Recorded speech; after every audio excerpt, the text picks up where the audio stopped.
Howdy, this is Jim Rutt, and this is The Jim Rutt Show.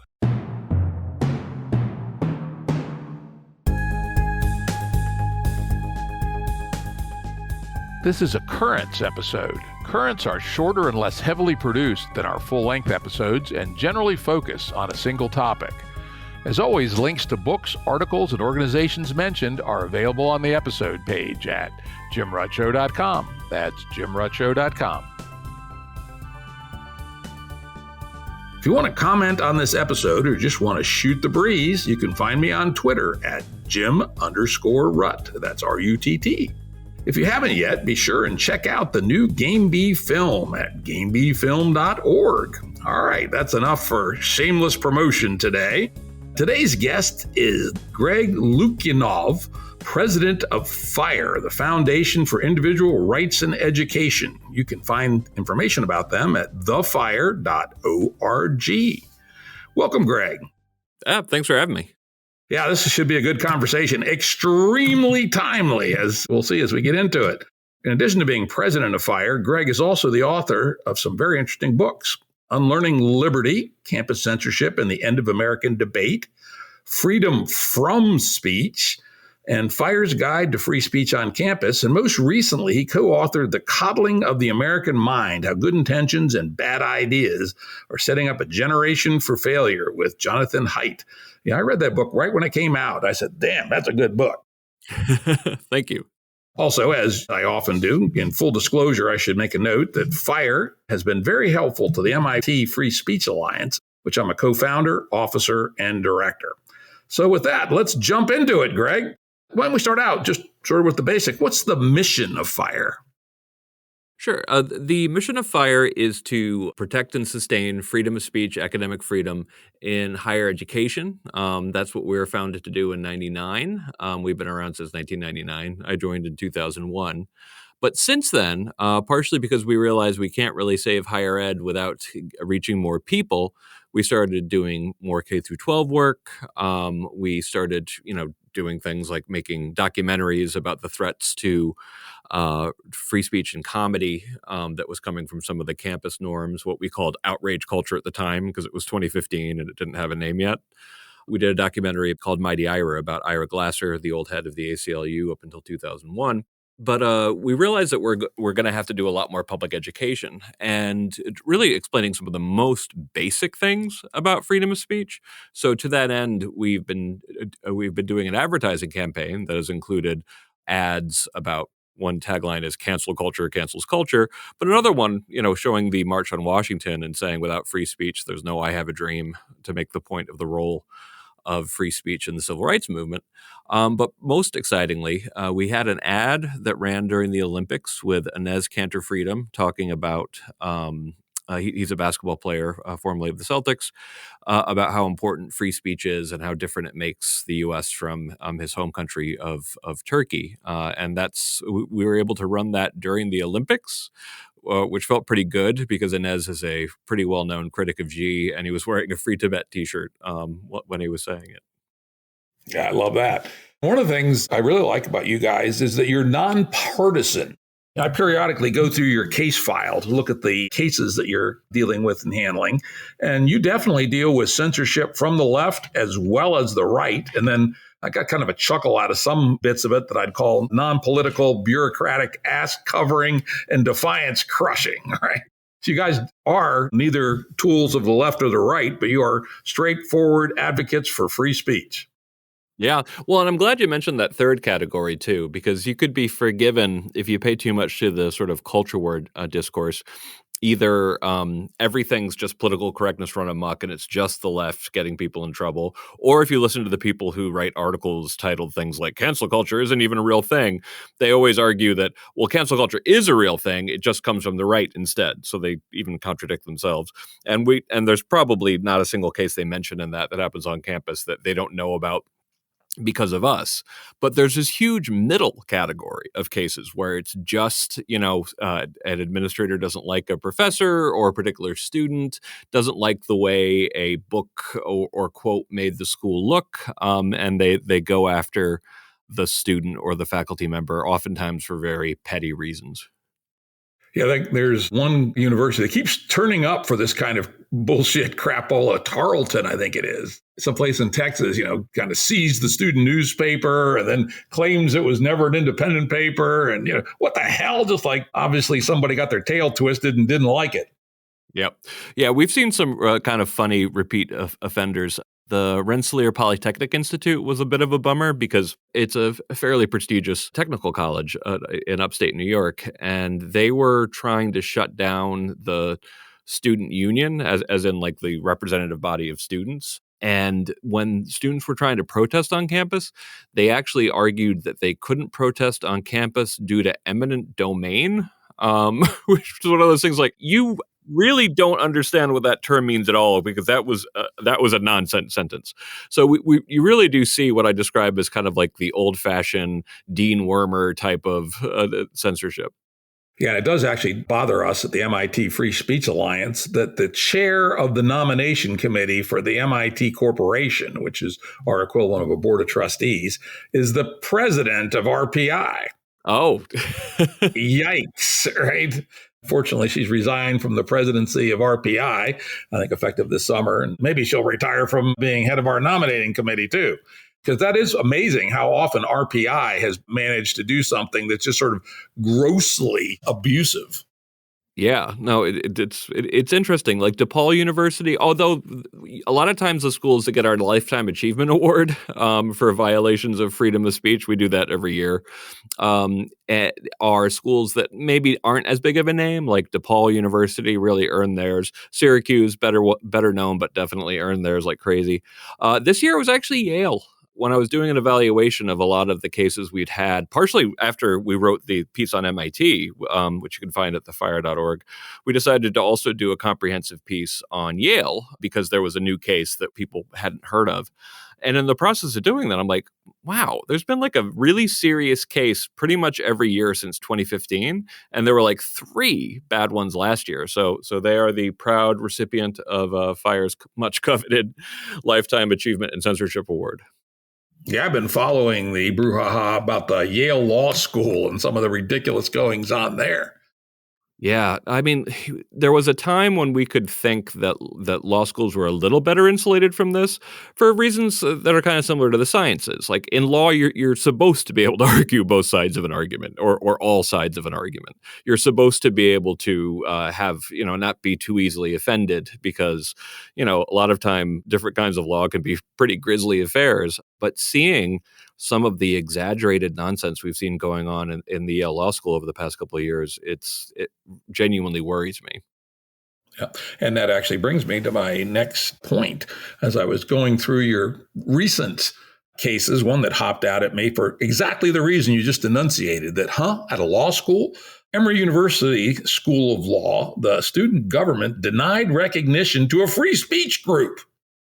I'm actually pretty used to that. So, like, if you're free speech, I've been hearing lots of really bad stories lately about when even just the phrase free speech gets mentioned, even if it's the title of a book, the reaction is immediately, oh, these people are pro hate speech. And it's like, wow, this is what I call a slow motion train wreck. I was in law school from 97 to 2000. And I worked at the ACLU of Northern California while I was there as an intern. And you could already see this happening, that essentially there was an attempt to, the free speech movement started in Berkeley in 1964. Around 1974 is when you started getting like the real big prominent victories for free speech on campus for the rights of students in addition to the rights of professors. But then by 1984, the real 1984, you started having schools start passing speech codes, restricting speech if it was considered to be racist or sexist or otherwise offensive. These, of course, were all defeated in the courts of law. These were all laughed at, off campus by liberals and conservatives alike for being ridiculous. But nonetheless, even though these were decided as being completely unconstitutional, when we started looking into it in the early 2000s, that a lot of these schools had speech codes. About like 79% of them had ridiculously bad speech codes. So knowing that history, you could see the slow motion train wreck of eventually the campuses, which had been once so pro-free speech, starting to change the argument around it. So eventually, it was pretty clear even back then that the argument was going to be led by people like Richard Delgado and Mary Matsuda to dismiss free speech as a right-wing argument because they spent decades trying to turn it into that. Yeah, it's pretty scary. Your summary of the case says, despite the Emory University Law School's group fulfilling all criteria for recognition, the body, the SBA, refused recognition, criticizing the nature of this group, i.e. being about free speech, which has become a bugbear in some circles, and because of the harm that could result from discussions of race and gender. What the hell? We'll get to this absurd idea of harm in a few minutes, but this just strikes me as, what the heck? I mean, this could be in The Onion. A law school says no to free speech because of the harm that could result from discussion. I mean, what the hell kind of lawyers are these going to be, right?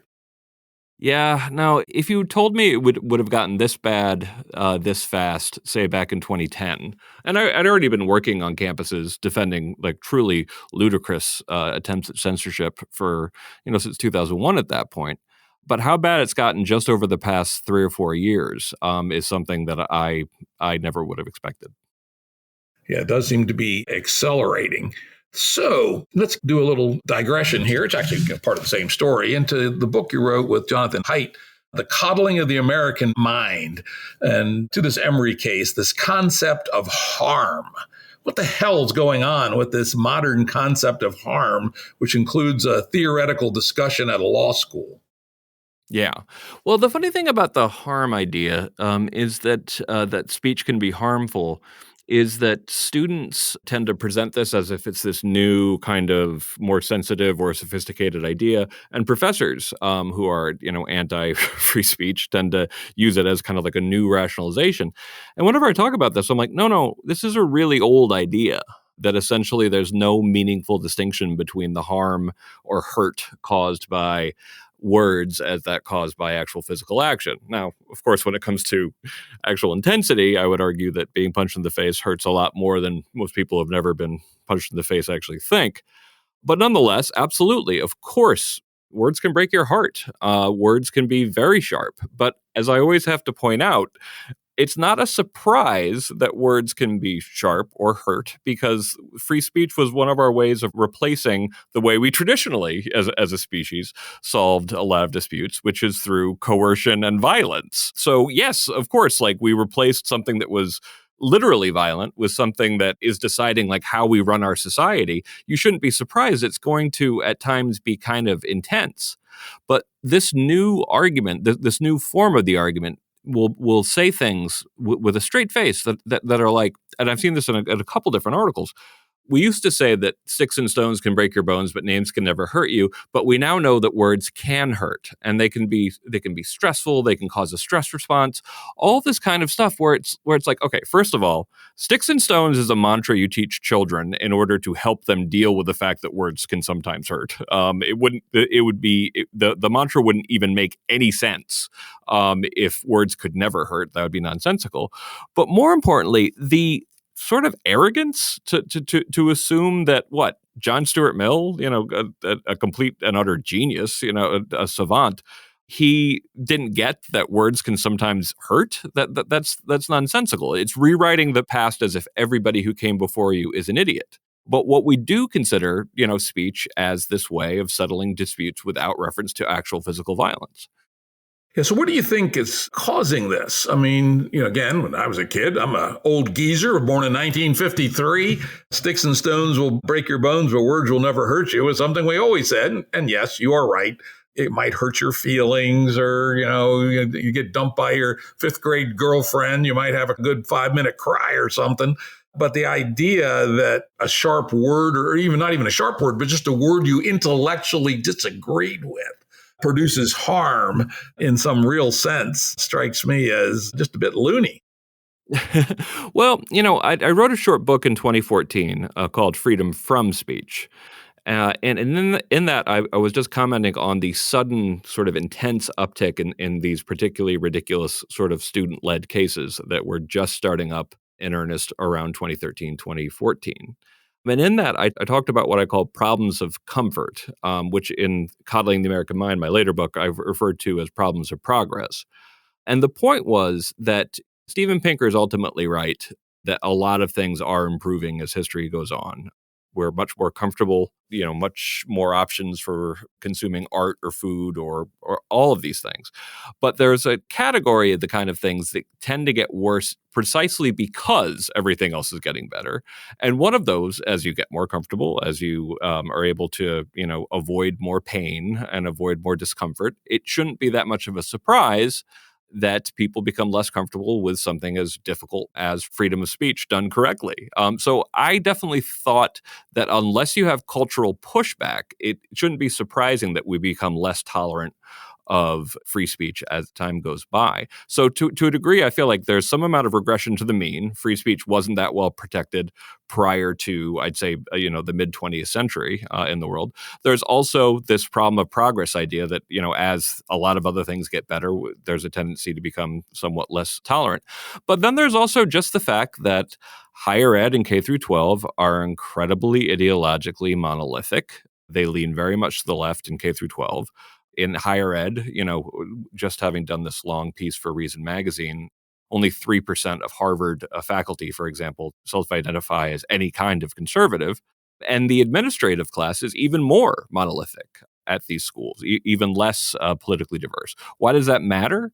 It matters because if you have too many people who agree on too much, it can lead to a sort of sacralized community, a kind of idea that all decent, good-thinking people think this way, which can lead to a kind of closed-mindedness and tribalism that can then kind of think of anybody who dissents from this as being like a heretic or a blasphemer. So I do think the lack of viewpoint diversity in higher ed, both among administrators and among teachers, has made things a lot worse.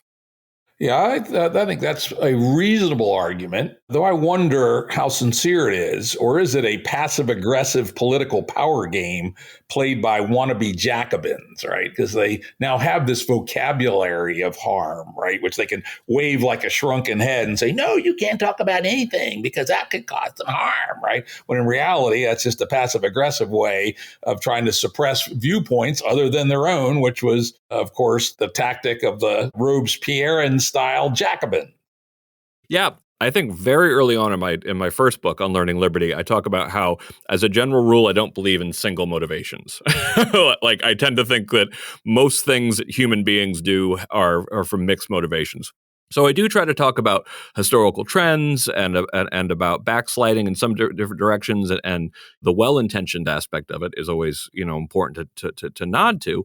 But a lot of this is also just, you're giving me a rhetorical advantage over everybody else. I can actually get this professor who I don't like, who has opinions I don't like, I can ruin them, given the new rules, and I'm going to run with that. There are a lot of mixed motivations as a rule, and there's also just some, genuine bad faith behavior.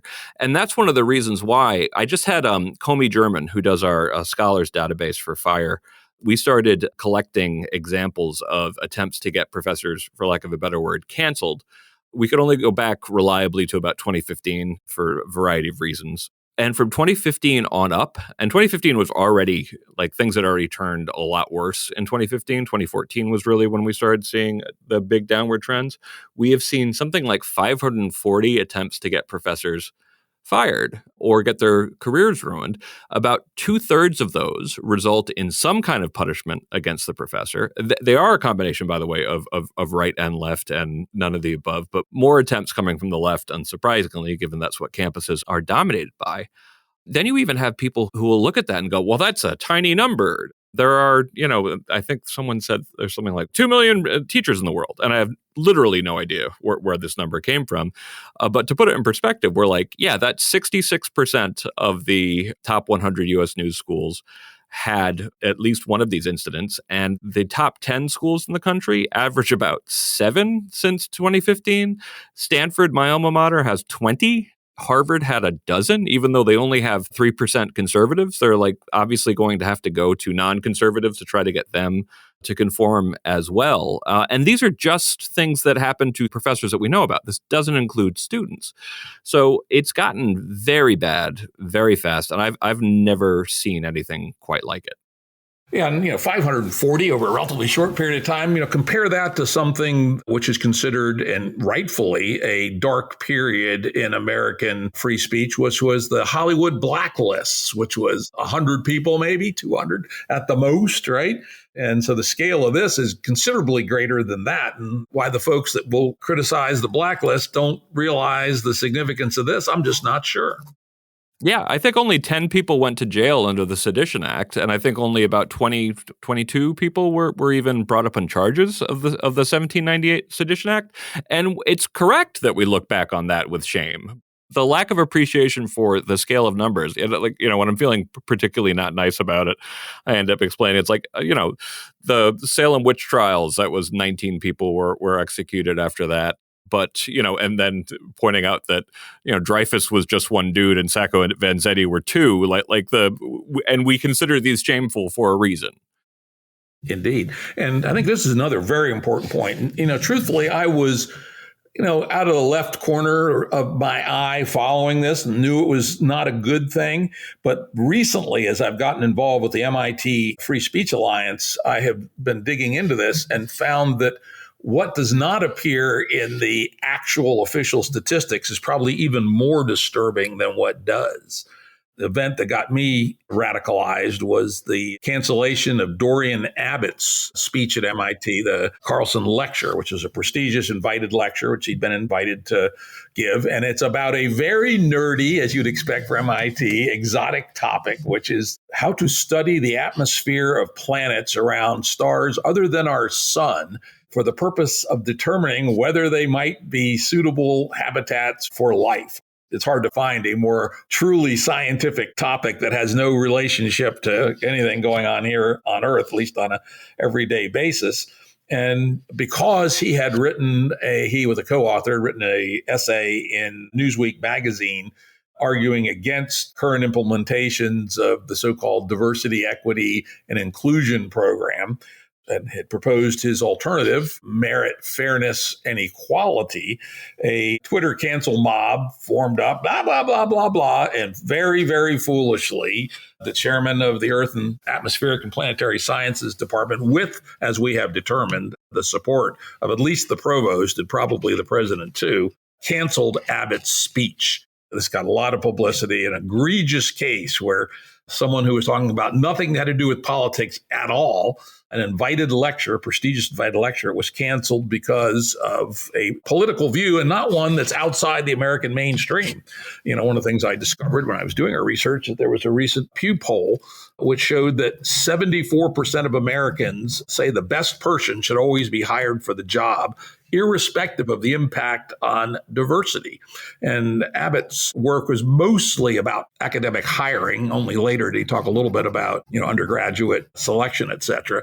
And so, the main part of his argument is supported by 74% of people. So whether you agree with him or not, you got to say that it's well within the American mainstream. And so that was a really, really disturbing event to a whole bunch of us.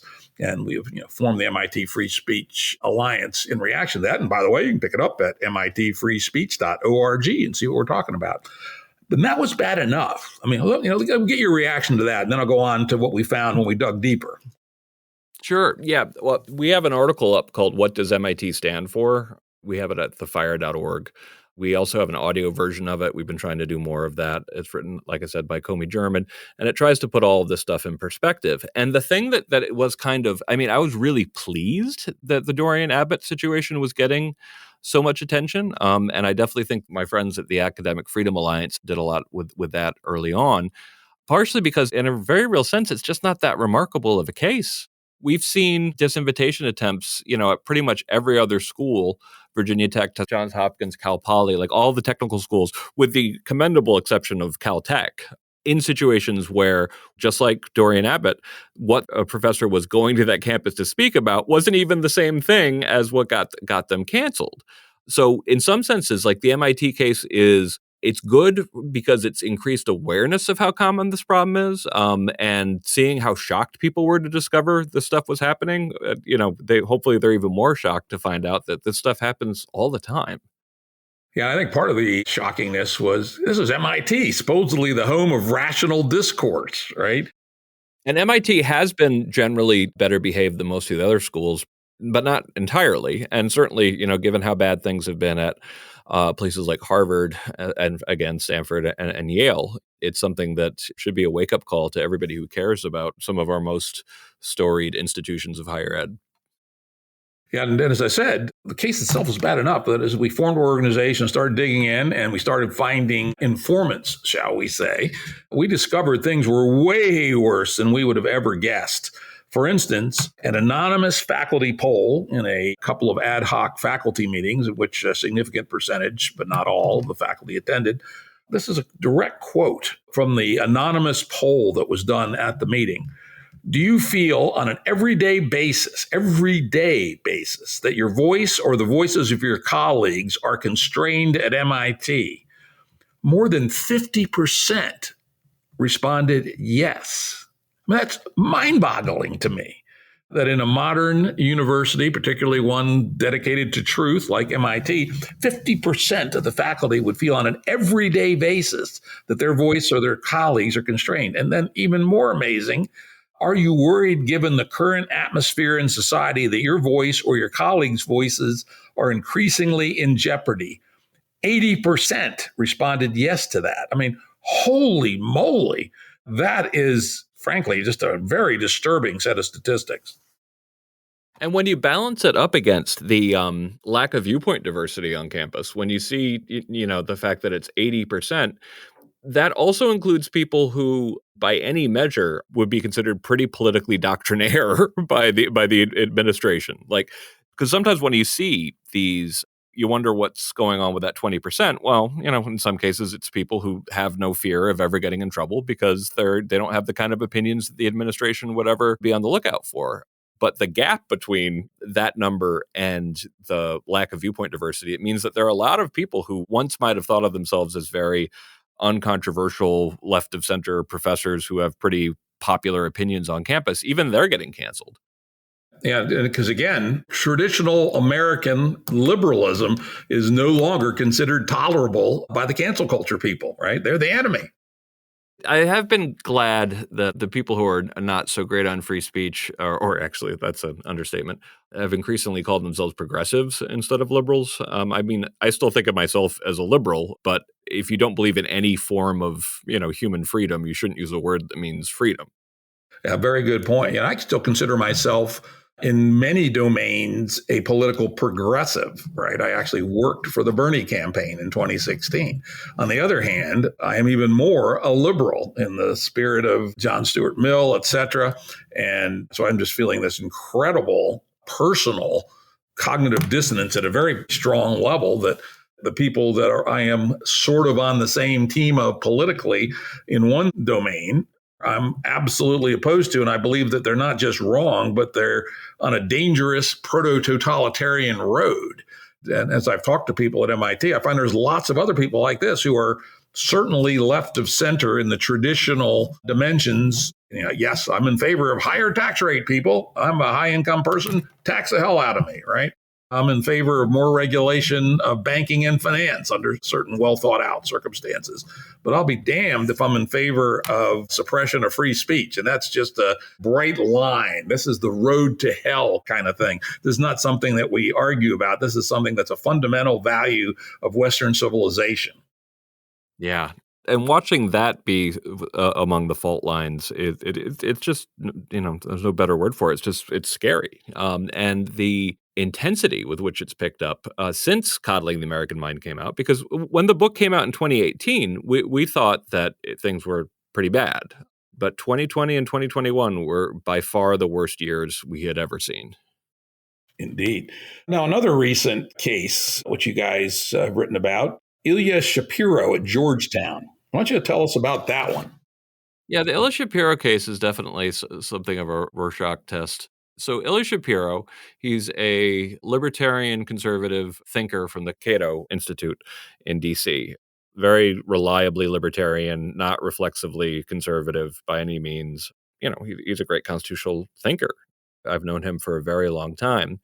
And he just got hired by Georgetown. He left his great gig at Cato to go to Georgetown to be the executive director of their constitutional law program there. and, to teach there as well. After Breyer stepped down, announced that he was retiring, Biden announced that he was going to nominate a Black woman to Breyer's position on the Supreme Court. And this was something that, you've seen people react somewhat negatively to that, even people who aren't necessarily on the right side of the spectrum. And Ilya wrote something saying he actually thought a Indian American professor judge should actually get the spot, and saying that what's going to happen from this point on is, since they know it was limited only to Black women, that the position is necessarily going to end up not having the best person in that position. And therefore it's going to go to, and this is where he really got in trouble, a lesser Black woman, is the way he put it. But in context, it's really clear what he's saying is that he thinks that it was wrong of President Biden to limit the pool that he was going to draw from to, I guess that'd be about 6 or 7% of the population. And that by doing that, you're even sort of undermining the qualifications of the person you nominate. And then, he also recommended a progressive Indian American judge that he thought would be better. And one of the reasons why that bears repeating is because people went very quickly, as is common on campus, to accuse Ilya of white supremacy, a term that is pretty badly abused on campus these days. And it doesn't make a great deal of sense that someone who was recommending a progressive Indian American for the position is, actually a white supremacist. But the inartfulness of the tweet led Ilya to apologize and to take it down and try to explain where he's coming from. But again, in context, you have to be pretty uncharitable to try to read that he was actually saying, as some of the people who were against him said, it's like, well, this is saying that all Black women are lesser. It's like, you really can't, in all honesty, like, look at that tweet and come away sure that that's actually what Ilya was saying. But so we've been fighting this, almost since he first took down the tweet, because, he contacted us at FIRE pretty, like, almost immediately, because he knew his job was on the line. We were able to organize a signing campaign for professors all over the country. We got several hundred signatures of prominent professors, including people like Paul Bloom and Eugene Volokh, and I think Steve Pinker, for example, to say he should not be fired. I wrote something in the Washington Post about this, and I did make the point, in the Washington Post article, that 76% of people polled didn't particularly like that Biden framed it that way and thought that the job should be open to anybody. And that's also 54% of Democrats thought that. So, and you always have to plug that in these days, because a lot of the things that are considered completely beyond the pale on campus can be relatively mainstream positions in the rest of the country. So, and the public needs to understand that things that, you wouldn't bat an eye at off campus are treated as if they're completely blasphemous on campus. So there's no resolution there yet. They did suspend him, and they're looking into what they should do about it. I think that if there wasn't enough pushback, he would definitely be out of a job, but we've been able to help bring a lot of pushback. We're helping him in a variety of ways. But we'll see what Georgetown finally decides. Hopefully, once things have calmed down a little bit, they'll be able to say, okay, we probably shouldn't have suspended you, but, we'll see. I thought things were going to go in the right direction previously and been terribly disappointed. So the move is now to Georgetown. Yeah, I looked into it when it hit the wires, and I said, yeah, that was an inelegant expression, right? A lesser Black woman, probably not the wisest phraseology, right? But if you look at the full context, it's absurd to fire someone over what is, at worst, an inelegant phraseology. I mean, what the fuck is wrong with people to even think that? I mean, it's just like, these people are nuts. Yeah. The thing is, there's a weird combination of, it's one, a lot of students today and a lot of professors, even have been around an environment where there's such a high premium on not offending anyone, but particularly offending anybody who might be considered part of a victim group. This is something that my co-author Jonathan Haidt pointed out, was that increasingly on the left, there's a sort of focus on one aspect of morality, which is just not to be offensive or not to do anything that could be considered not showing care towards people in underserved minority groups. And that a lot of sort of modern lefty morality can be pretty well explained by that. So they do have a little bit of this unfortunately, this is the way I think people are coming up currently. But there's also the cynical part of it, that there were surely plenty of people who didn't want a new conservative being added to the faculty at Georgetown, so they saw an opening. Yep. Again, I mentioned that earlier, as a person who always thinks in terms of strategy and tactics, I go, if I had that tactic, I might abuse it too, right? And that's the problem of essentially having this doctrine that wrong think is a means to get rid of people, right? That a lot of people we don't like, but we don't go after them because of the way they think. But that is not the new doctrine.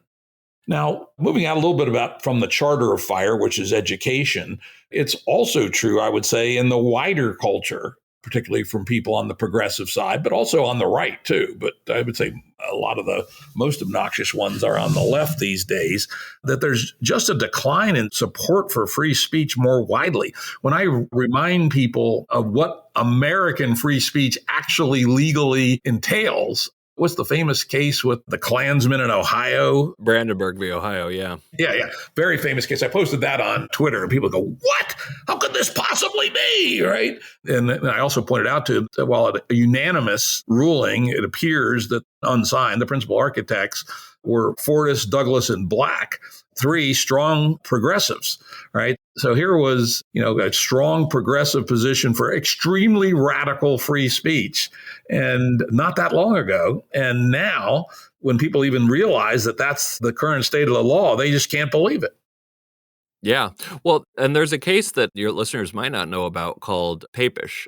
It's a 1973 case defending Barbara Papish, who was kicked out of her school for having a cartoon when she thought some police officers got off the hook for what she thought was police brutality.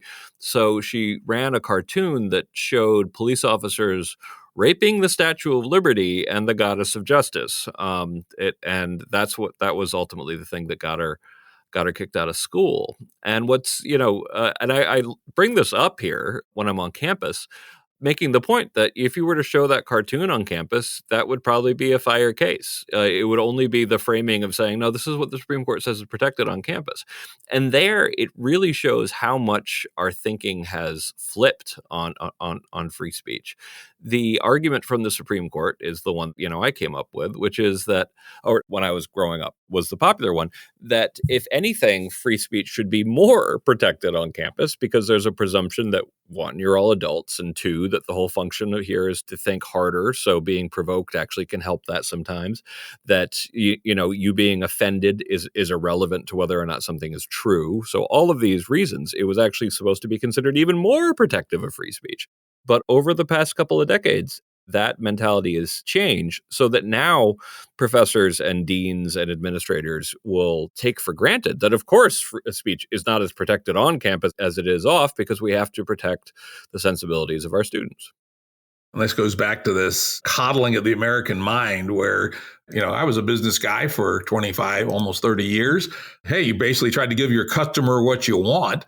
I've had some folks, including Jonathan Haidt, tell me that he believes that many of the university presidents aren't nearly as woke as they act, but are frankly just appealing to their clientele. Yep. No, agreed. And that's something that does drive me nuts about a lot of university presidents these days. The schools that actually have been comparatively good about free speech, it always has to come from the top ultimately. So President Zimmer at University of Chicago was a real leader in terms of free speech and academic freedom. Mitch Daniels is at Purdue. The president of Arizona State University has been really great on this. But it seems like most other presidents have kind of left themselves off the hook, saying like, well, we saw what happened to Larry Summers, back in 2006. So we won't try to wade into controversy. We won't really try to lead from the top on this stuff. And if someone wants to go after a professor for saying something obnoxious, we might say something if we really, really have to. And meanwhile, for the first 10 years of my career, 2001 to like 2010, it was not uncommon for a university president to put an end to a push to get a professor or student punished by simply going on the record and saying, like, listen, I remember one happening at Penn State with the university president saying, like, listen, we thought that this there was a party where the whole goal was to be intentionally offensive. And he talks about how it was, some of these images were deeply offensive, but you absolutely have a First Amendment right to be offensive. I wish more university presidents would be willing to do that. They could actually save themselves longer term headaches if they always follow that and follow that consistently. But too many presidents are scared of losing their, oftentimes more than $1 million jobs.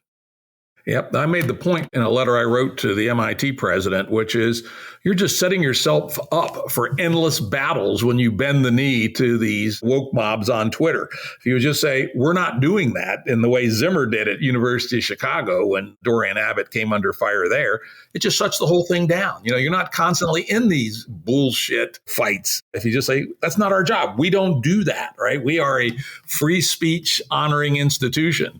And in fact, one of our demands at the MIT Free Speech Alliance is that MIT adopt Chicago's principles, which are a very well thought through and nuanced statement of what a university ought to do and not do with respect to free speech. That's one of the things that FIRE recommends. We've helped encourage almost 80 schools adopt Chicago statement. But I have a full list of 5 things that every president can do to make their environment better for free speech, which you can find on the FIRE website. But just very quickly, they're, stand up for faculty and students early and often, dump your speech codes, which FIRE can help you with. A lot of schools still have them. Adopt the Chicago statement or something like it. And then the other 2 are explain freedom of speech and inquiry during orientation. And amazingly, most schools don't do this. I think Chicago and Purdue do this now, but they're the only 2. And poll them. Poll your students and professors to see what the atmosphere on campus is like. And so people can get so cynical about the situation on campus, but I'm like, okay, before you're allowed to be cynical at all, if you haven't done the following 5 things, ask your alma mater president to do these following 5 things, you have no right to complain. I have, however, increasingly been saying a 6th thing, which is also invest in innovative workarounds that can identify the best and brightest without having to go to traditional college in the first place. I think that any meaningful competition with the major fanciest schools in the country could get them to clean up their act surprisingly quickly. And what's the new one down there in Austin? What's the name of that one? Just University of Austin. Yeah, University of Austin, a great attempt to turn the tables a little bit on the elite education scam. A worthwhile experiment if there ever was one. I remember I was actually invited on Jane Coaston's New York Times podcast to talk about it. I thought it was funny because there was definitely a little bit of will this work? Won't this just end up like a different kind of echo chamber? And it's like, yeah, could it? Sure. But we should all be pulling for it because even just on expensiveness alone, even just on hyper-bureaucratization and administrative bloat and tuition, even if those were the only issues facing college, you should still, be trying alternatives. Add rigor to that, and it gets even more serious. And then add to the fact that the ideological intolerance and the harm that I think that's having to our overall society. I think the argument for trying every form of experimentation with new educational models is the way to go. Yeah, I think it makes a lot of sense to me. I was a working class kid. My dad was a Washington, D.C. cop. I was the first person to go to college in our family tree. And when I went to MIT in 1971, 4 years living on campus, total expense $16,000, people. Today, it's almost $300,000. And I checked it with respect to inflation, and it's now 4x as expensive to go to MIT after you control for inflation than it was 1971 to 75. And while the only other category that's exploded like that is medicine, at least in medicine, they can do lots of new things. As far as I can tell by every objective measure, the education people are getting in elite colleges today is no better and probably worse than they were getting in 1975. Yeah. Well, in terms of the amount of hours that people spend studying, I'm sure that MIT is somewhat better than other schools, but the trend is overwhelmingly down. It is kind of disheartening. And when you look at the majors that have the lowest amount of time spent studying, one of them is actually education schools, which is particularly distressing because education schools are the places that produce a lot of our K through 12 teachers, but also a lot of the campus administrators disproportionately come from education schools. So they're sort of a key part of the problem. And they also have one of the biggest problems with lack of rigor and grade inflation. Yeah, indeed. Another thing I'd like to call out here is we talked about college presidents being part of the problem, and perhaps in some cases just cynically because they're, appealing to their customers or to their faculty. But there's a countervailing force, which is alumni, right? Many colleges are dependent on alumni giving. And the MIT Free Speech Alliance turned out to just be a spontaneously generated alumni led, though it includes some faculty and some students. And we quickly discovered that there was a broader organization called the Alumni Free Speech Alliance. You can check them out at alumnifreespeechalliance.com. And as always, the link to their website will be on our episode page at jimrutshow.com. And this is a really interesting and useful group. MIT, when we formed up, I think there was 5 universities already a member. We became the 6th or 7th, and now it includes Cornell, Davidson, Lafayette, MIT, Princeton, University of North Carolina, University of Virginia, Virginia Military Institute, Washington and Lee, Wofford, and Yale. All first-rate schools. Proud to say 3 of them in my state of Virginia, where I live. And the people at AFSA, as we call them, Alumni Free Speech Association, say they've had inbound inquiries from over 100 other alumni groups associated with universities that want to start their own free speech alliance. So if you feel that your alma mater has gone to hell in the area of protecting free speech, free inquiry, and viewpoint diversity, see if you can find some of your friends to get together and see what the Alumni Free Speech Alliance is about. And perhaps you can set up an organization to try to turn things around at your school. Your listeners can also contact thefire.org. We've been working with the alumni group as well, and we have our own people trying to make campuses better for free speech on multiple levels as well. Cool. Well, last thing here before we roll out, in Coddling of the American Mind, you talk about K-12 education. Parents are raising children. What should parents be doing in helping their children develop a stronger realization of the importance of free speech to basically everything about our civilization? Are you a parent, by the way? I am. I have a 4-year-old boy named Maxwell for James Clerk Maxwell, and a 6-year-old boy named Benjamin for Benjamin Franklin. All right. Such great references. Yeah, I've got a daughter and I now have a granddaughter. So this is a real question. What would you advise parents and how to treat these issues? Well, funnily enough, I think any amount of fostering childhood resilience and independence can help with this. I think that one of the most surprising things in writing Coddling the American Mind, we weren't expecting it to become quite so much of a parenting book. As we did more research, we realized that, as we've realized even more recently, that a lot of the anxiety, among young kids is partially, it comes from their parents being so anxious, particularly about the competitive, getting them into a fancy school and making sure that they do everything right. It can be really exhausting. Staying in the American upper classes can be challenging. There's a great book called The Meritocracy Chapter about this. And, making sure that they have unstructured playtime was also surprising, but that's getting stronger and stronger. That the pushing academics down to even preschool is disastrous. This is not good for kids. You're just going to end up diagnosing usually more boys with ADHD. If you try to get them to sit in chairs, they're just not meant to sit in chairs and study stuff at that age. So there's lots of stuff you can do from early on. When it comes to, specifically for freedom of speech, practice it. Have discussions in your own house. Most of all, try to foster curiosity about what other people think. Because yes, free speech is counterintuitive in a very real sense. When I say this, people go, wait, no, I can intuit, my right to free speech. It's like, right, your right to free speech. Everybody understands why they should have free speech, but the human mind is incredibly adept at coming up with arguments about why that person over there shouldn't have it. So curiosity is one of the great antidotes to this kind of stuff and also to what's going on campus. Genuinely wanting to know where people are coming from, even if it's, quote unquote bad, even if it's troubling, is actually a great intellectual habit. I wish every student did debate at some point in school, and I wish they actually made a point of taking the opposite side from what they actually believe in at least some arguments. And by school, I mean, high school. FIRE also does we have our curriculum for K through 12 teachers. We're trying to set up a kind of boot camp kind of thing for before people head off to college. But yeah, introducing them to the habit of being curious about what people think and being able to, argue with people with whom they disagree, but productively, you can start that at a pretty early age. Well, that's really good advice. I want to thank you, Greg Lukianoff from FIRE, that's thefire.org, for a really good and enlightening conversation about these issues. Thanks very much for having me, Jim. Audio production and editing by Andrew Blevins Productions. Music by Tom Muller at modernspacemusic.com.